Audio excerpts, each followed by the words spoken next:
mga labi ni Rene na unang inilaga sa isang memorial chapel sa Quezon City. Sa bayan ng Talacugon, Agusan del Sur, ang hometown ni Rene o mas kilala rito sa palayaw na Bogen, ramdam ngayon ang pagdadalamhati. On behalf of our homegrown pride, Bobet Baterbonia from this place. I was thinking at first that I would be removing this after the 66 Palarong Pambansa. But now he's gone. We owe it all to him. This might as well stay here as long as it takes.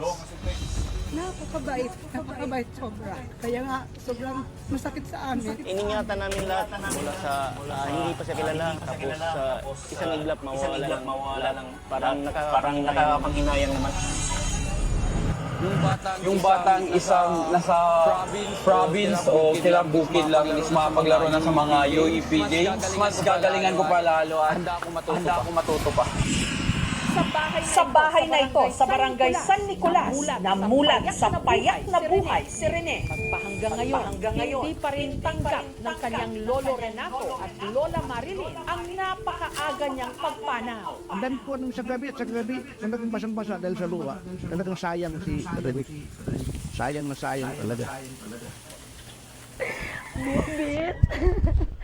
Bit. Bakit kami iniwan si Andres? Love ikaw ni Mom. Love ikaw na mo, Bit. Ang mga nakolektang gold medals ni Rene nakadisplay sa kanilang sala. Nakasampay rin ang mga paborito niyang jersey. Ito na rin ang estado sa Manila.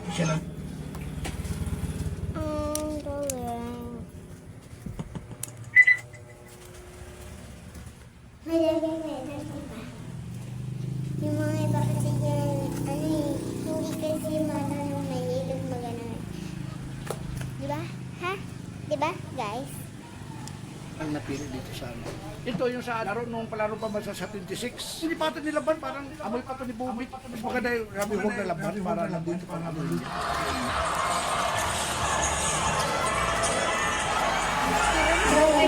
Tila namanaraw ang husay sa pagbabas sa kanyang amang si Bobo.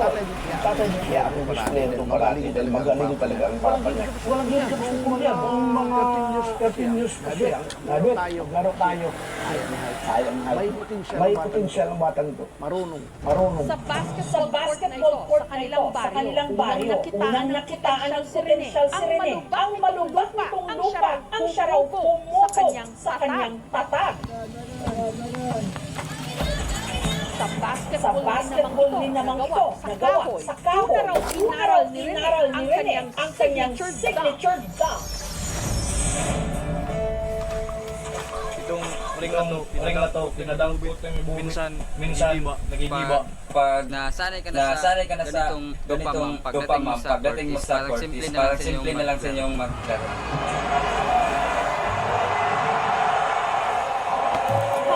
Hanggang sa sumabak na raw siya sa mga paligat sa kanilang bayan. Kahit saan, pupunta kami. Ano kami sasakyan? Magastos. Takaw kasi mabuhay na kasyat siya. Tatayo. Sigaw. Kaya labis daw ang saya ni Lolo Renato nang nalaman sasabak sa UAAP ang kanyang apo. Sinutira pinutang ko lang, kaso wala na mga panood. Isauli ko lang kaya wala na si Bobit eh. Sayang talaga. Doble ang sakit na nararamdaman ngayon ng mga naiwang kaanak ni Rene sa Agusan. Lalong hindi raw nila agad-agad na makikita kanyang mga labi. Napapicture lang ang ulang ko.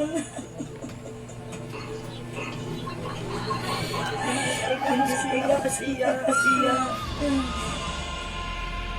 Si Rene, pangalawa sa pitong magkakapatid. Ang kanyang tatay Bobo, tricycle driver, tindera ng isda, ang kanyang nanay Bebe. Ang kanila raw sitwasyon sa buhay ang nagtulak kay Rene na paghusayan panglalo ang kanyang pagbabasketball. Lalo ito ang nakita niyang paraan para mahango sa kahirapan ang kanyang pamilya. Pangarap talaga niya magtapos ng pag-aaral, meron sa pamilya niya at mga kapatid niya.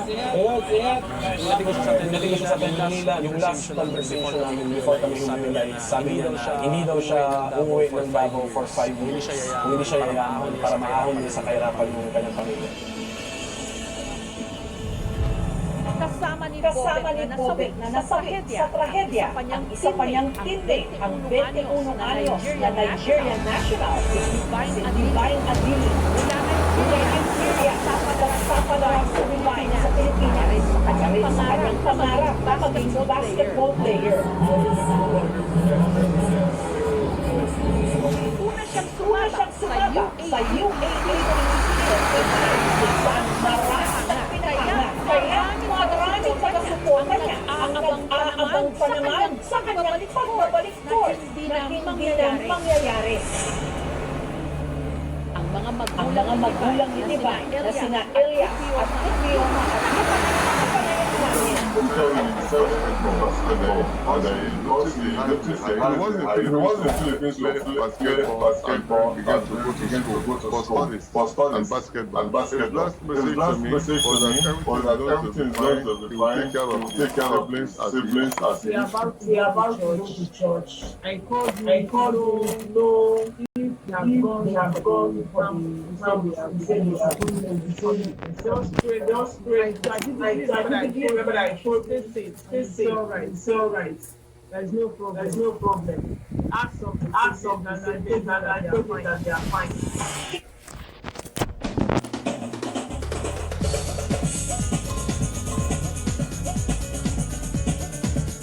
Noong December 11, 1970, si Elizabeth Peace ay pinaparada na yung kotse niya sa parking lot ng Mission Pharmacy sa Tawi Avenue sa Des Plaines, sa Chicago, Illinois. Dahil susunduin niya si Robert Peace na anak niya, 15 taong gulang, na kung saan dito. Wait lang guys, dahil ayaw ko na magluto. Pagpasok ni Elizabeth sa pharmacy, nakita niya na dito yung anak niya si Robert. Niyakap siya nito, binati siya ng happy birthday dahil kaarawan ni Elizabeth nung araw na yan. Susunduin niya lang dito yung anak niya para sabay na silang umuwi dahil naghihintay na sa bahay nila lahat ng kamag-anak nila para sa isang malaking salo-salo. Pero bago sila lumabas ng pharmacy, nagsalita si Robert na may kikitain lang daw siyang kontraktor sa labas ng pharmacy. Hintayin na lang daw siya dito sa loob.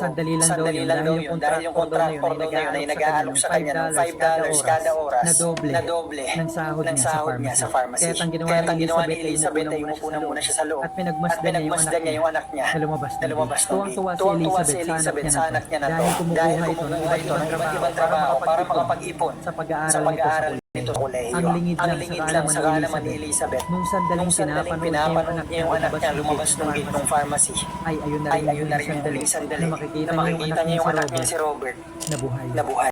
Dahil magiging isa ito sa mga nagiging ng serial killer na mas kilala sa tinatawag na Killer Clown of America. Lumipas ang ilang minutong paghihintay ni Elizabeth sa loob ng pharmacy. Patagal ng patagal ay wala na siyang mag-alala.